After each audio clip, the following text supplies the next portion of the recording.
Let's take a look at some cards that you should not grade. All right, I'm going to take a look at each of these cards one at a time and show you some really interesting reasons why you shouldn't grade cards that have the similar type of issues. Here we go.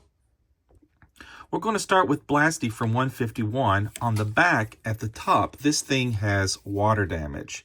You can see it right here. Look at the different color of white that's reflected with the light coming off this corner edge area up top. It runs down in here like that. You see it here. It kind of takes almost like a chunk out of it here. And the problem with this one is water has seeped into the cardboard on the side. So you have a protective layer of a fine plastic kind of layer on the front and the back of the card. But the edges are not protected. So you can actually get water very easily within those edges. And there's two, if you look closely, there's like two pieces of cardboard that are white that are pressed together tightly, which is the front and the back of the card. So water really is retained easily in here. So if you're trying to get these cards graded, you can see the water spot right here. They will heavily dock water damage. I mean, I've seen them come back as 5s and 6s just for that, if they're perfect otherwise. I suppose it just depends on the grader. So if you see here where the silver is bent a little bit there, you can tell a little bit on the front too. Unfortunately, another 151 card I have here also has water damage, and I believe it's down here on the bottom. You see where it's cut right here of the little different light. Water has seeped in. Now this one's a little bit different. The water that came in here was then pressed down. So I bought this card. I did not cause the water damage for either one of these cards. But this particular card, I believe somebody was trying to fix an edge here that was sticking out. And the reason I know this is because I've tried and filled this many times. So what happens is when you get water in here and you press it down to flatten out an edge that's popped up or crimped up, you'll get this extra smooth, glossy part of this card here. And it really smooths out. See how everything here on the blue has kind of got a little bit of rough, earthy type texture? And this water damage, when you press it down, it's going to smooth it out. And that's going to be a clear red flag for a grader. You can see it here too, that this card has been pressed. They're going to call it a pressed card.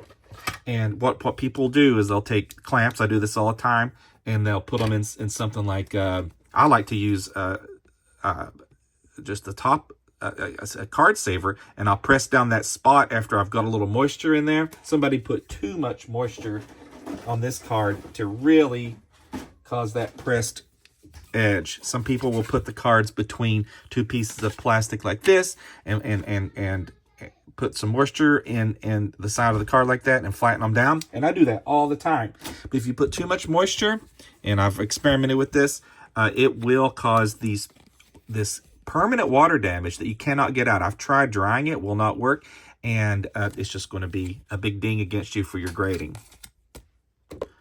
So this is a Rayquaza that I took a shot at, and I tried to get it graded because really the only one issue that I have that was a major issue was this ink blotch on the back. Now, I thought to myself, oh, there's another one here.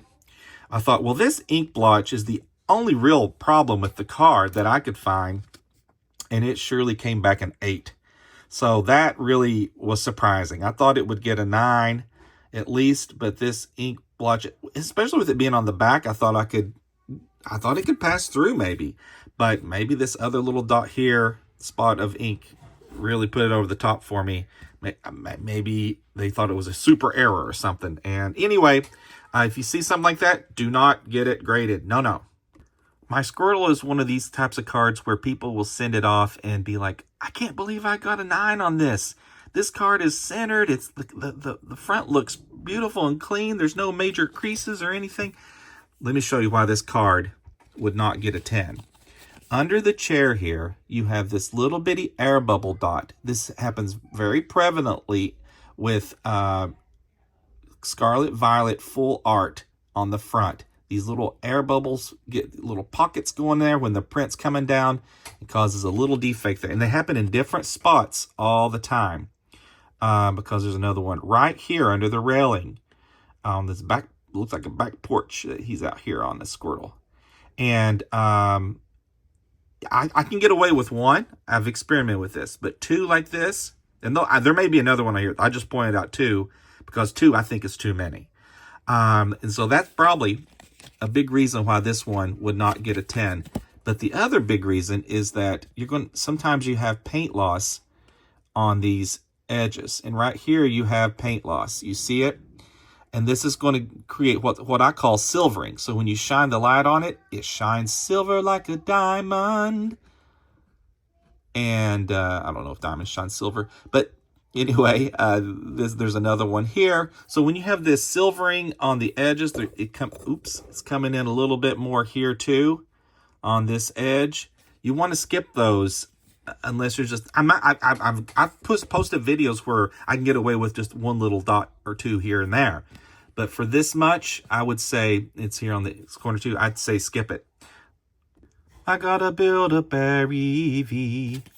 What's interesting about this one is this white line that runs across the bottom of the normal Pokemon ball art and text that you see here on the back of the English cards. This means that this whole thing, all the art here on the back was centered slightly off. And there's a little bit of a white bleed here because there was no ink there. It just bleeds through to the white card, I'm guessing.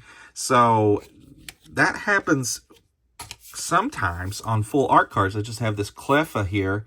As you can see, a white line kind of running down the edge here where this full art wasn't perfectly printed in the center of the art. Because on this side, you don't see that white line. Look at that. Look at that edge there where there's no white line on the art.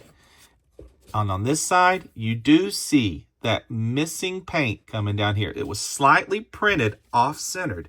And so if you see this, I'm not sure this would dock it down from a 10 because it's on the back. But then you have to look at the other parts of the card. So any little issues, something like this, definitely is going to knock this down to a 9. And with additional spots like this on this particular card, I'm thinking more like an 8.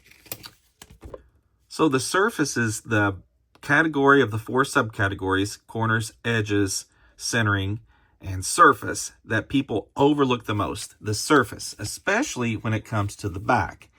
And what you want to look for on the back is, under a really good light, check to see if there's any little micro scratches. And this card in particular does have some. You can see this one running right here. Do you see that little micro scratch? It's almost like a little piece of hair, a little hair follicle.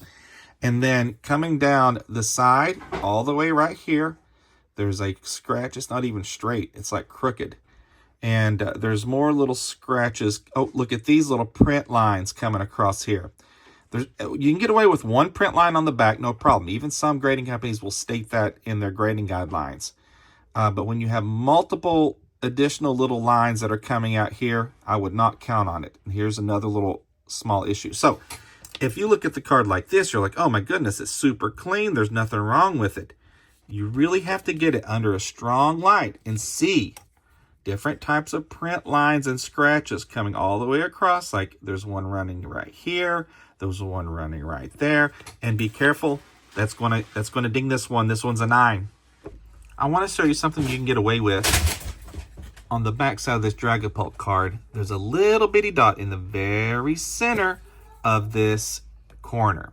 So I've had a lot of success getting away with very small dots in the corners like that. What I have not had success getting away with are when you got these like little marks that come well into the card and come around like that. You'll see these quite often too. So skip those if you see them as far as your grading. Are on this prismatic Espeon, it looks really pretty good from this distance, maybe a little bit left heavy. But again, we got what I call silvering on these edges. The rainbow edges on these prismatic cards cause so many issues. They're so easily damaged with paint loss here on the edges. You can see that shine all the way around the card. And even when you look here under the E of Nintendo, you see paint loss dot there. And even more prevalent paint missing here was silvering all over this card. So when you see that types of silvering, this one is definitely not going to get a 10. Hey, it's Shep. Thanks for watching. Please leave your comments in the comment section, good or bad. I'll respond to them. And if you like the video, please like, follow, subscribe, and all that good stuff. Have a great day. Thanks. Bye.